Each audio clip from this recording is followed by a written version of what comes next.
बाध्य सूत्रहार में सर्वोच्च न्यायालय के आदेश के बाद कर्मचारियों ने हायर पेंशन का रास्ता चुना था। उनके नियोक्ताओं की तरफ से होने वाले डाटा वेरिफिकेशन के काम को अब पूरी तरह से ऑनलाइन और सेंट्रलाइज कर दिया गया है। ईपीएफओ के सभी क्षेत्रीय ऑफिसों को यह सख्त निर्देश दिए गए हैं कि वे डिमांड लेटर भेजने में किसी भी प्रकार की लापरवाही या देरी ना करें।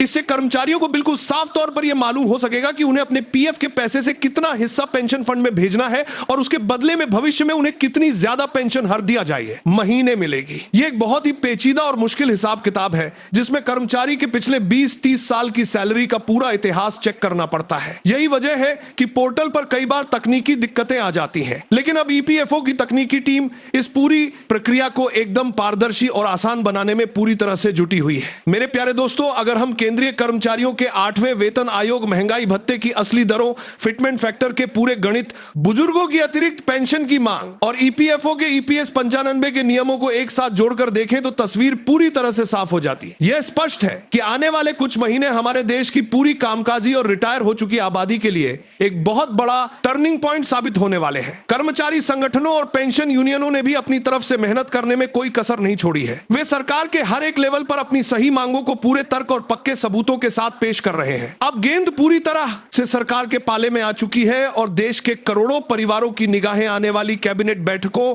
बजट के ऐलानों और मंत्रालयों के पक्के फैसले पर टिकी हुई है। हमारा हमेशा यही मकसद रहेगा कि हम आपको सोशल मीडिया की इस अंधी दौड़ में भटकने से बचाएं और आपके सामने सिर्फ वही सच रखें जो नियमों और कागजों पर 100% सही साबित होता हो। अगर आपको तमाम करके दार सोशल मीडिया की देश के दारम भारत पर करने से बचाएं, सामने तमाम के दिन बार ने भारत पर पढ़कर, भारत पर पढ़कर बड़ा सोशल मीडिया की देश के दिन बड़ा सोशल मीडिया के जो भी कर दिया गया है। हमारा ये लीक से हटकर किया गया बेबाक, विस्तृत और पूरी तरह से ईमानदार विश्लेषण पसंद आया हो और आपको यह महसूस होता है कि कर्मचारियों तथा पेंशन भोगियों के अधिकारों की बात इसी तरह निडर होकर और बिना किसी मिलावट के होनी चाहिए, तो कृपया इस वीडियो को अभी के अभी लाइक कर दें। अपने सभी दोस्तों, साथ काम करने वालों, रिटायर्ड साथियों और आपके पास मौजूद कर्मचारियों के जितने भी व्हाट्सएप या टेलीग्राम ग्रुप्स हैं, उन सभी में इस वीडियो को आग की तरह फैला दें ताकि कोई भी मासूम व्यक्ति फर्जी खबरों के जाल में ना फंसे। इसके साथ ही एकदम सही समय पर सबसे सटीक और रिटायर्ड साथियों, आपके पास मौजूद कर्मचारियों के जितने भी व्हाट्सएप या टेलीग्राम ग्रुप्स हैं, प्रामाणिक खबरें लगातार पाते रहने के लिए हमारे चैनल जमीनी सच को सब्सक्राइब करके बेल आइकॉन को ऑल पर सेट करना बिल्कुल भी ना भूलें। आपके मन में 8वें वेतन आयोग, फिटमेंट फैक्टर या ईपीएस 95 न्यूनतम पेंशन से जुड़ा कोई भी सवाल, शिकायत या सुझाव हो तो उन्हें नीचे कमेंट बॉक्स में पूरी आजादी के साथ जरूर लिखें, क्योंकि आपकी यही आवाज हमारी असली ताकत है। मैं आपसे बहुत जल्द एक नए वीडियो में मिलूंगा एक और बड़े प्रामाणिक और आधिकारिक अपडेट के साथ। तब तक के लिए आप सभी पूरी अपडेट के लिए दोनों से तरह से स्वस्थ रहें, सुरक्षित रहें, झूठी अफवाहों से बचकर रहें और हमेशा जागरूक बने रहें। जय हिंद, जय भारत।